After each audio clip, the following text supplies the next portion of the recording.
un podcast de Cooperativa.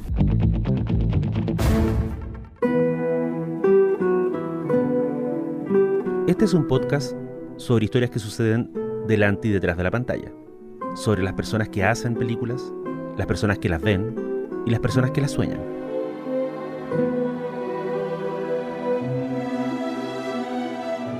Soy Daniel Villalobos y esto es El Contador de Películas.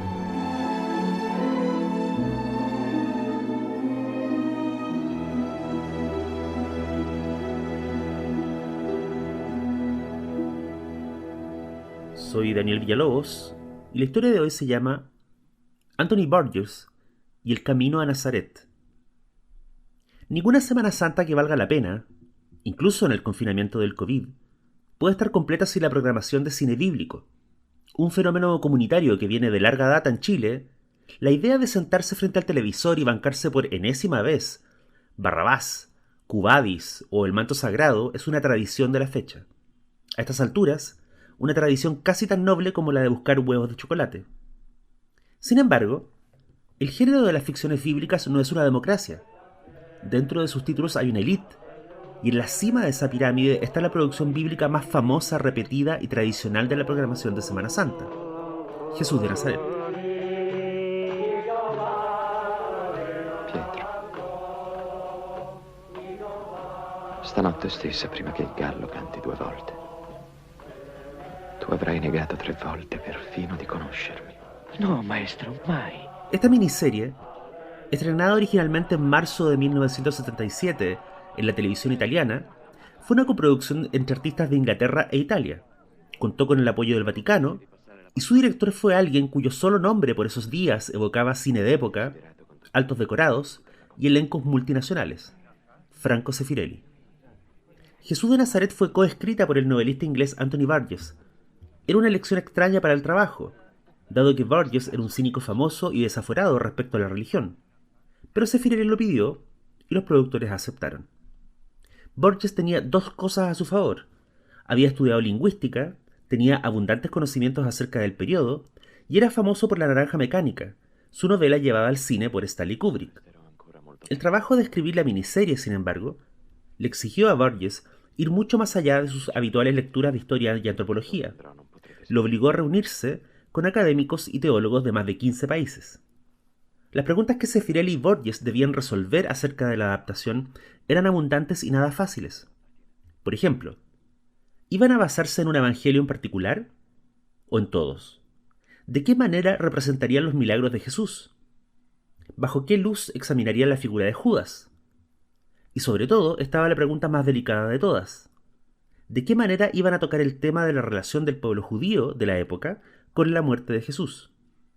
La pregunta era espinosa y venía cargada con cientos de años de prejuicios y debates.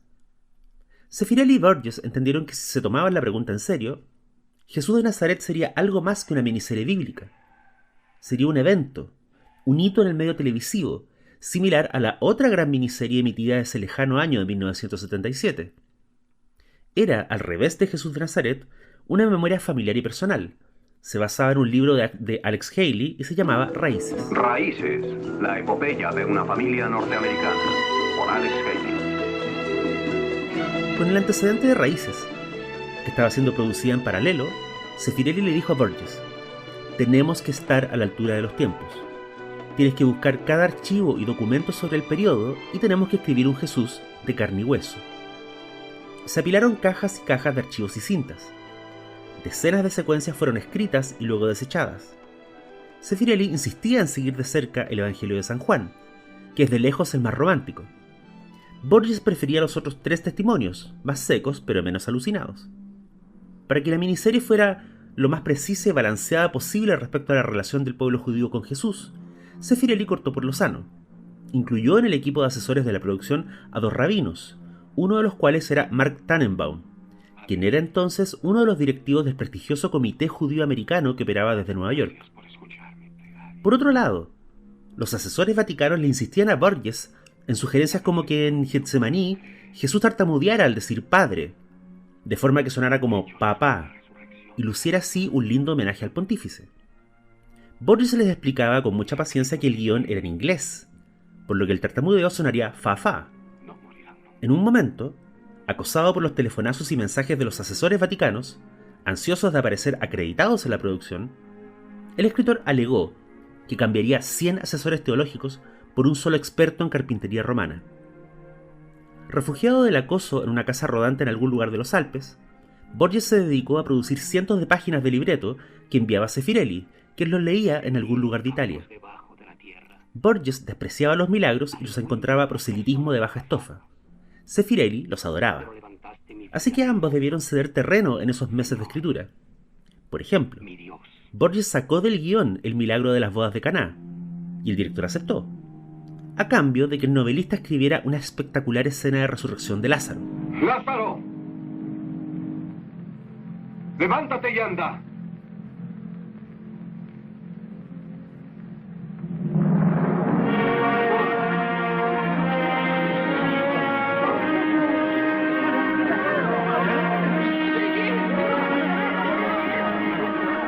La bibliografía que Borges usaba de guía se filtró a un diario romano en un momento y causó escándalo.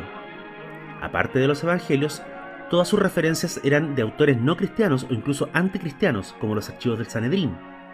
Eran los mejores historiadores, se defendió él. Sin embargo, en el largo proceso de escribir la miniserie, el novelista inglés se topó con un ángulo inesperado. Comenzó a tener por Jesús un respeto que no había sentido por él ni siquiera en sus años de infancia religiosa. El conflicto de esta historia, escribió en un artículo tiempo después, sin duda es muy actual y está lejos de la reverencia simplona. Por un lado, estaba la gente de la época que decía que la respuesta a los problemas del mundo era la reorganización política de la nación. Por su parte, Jesús contestaba de vuelta que tenemos que cambiar nosotros mismos antes de pensar en cambiar el mundo externo. Hacia el final del proceso, explicó Borges, mientras más leía y escribía al respecto, más se convencía de una cosa: Jesús no era una leyenda, ni un símbolo, ni el invento de 4 evangelistas. Jesús, dijo Borges, existió en algún momento en esa calurosa colonia de un gran imperio, y algo en su figura dejó honda huella en todos los que le conocieron.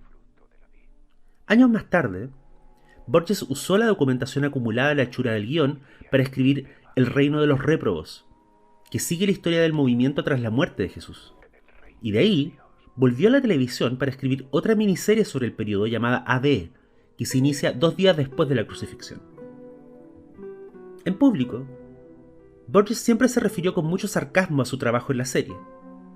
Después de todo, decía él, era bueno recordar que una de las inversiones más importantes de la producción de Jesús de Nazaret había sido la de General Motors, una empresa de intereses muy lejanos a la fe y a la trascendencia.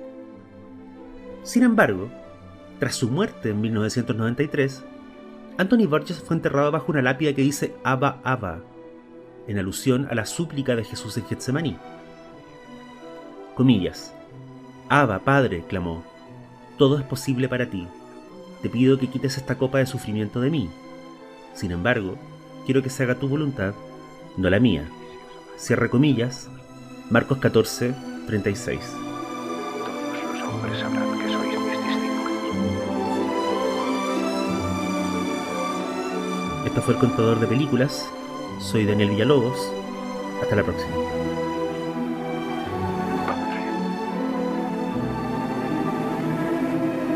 Ha llegado la hora.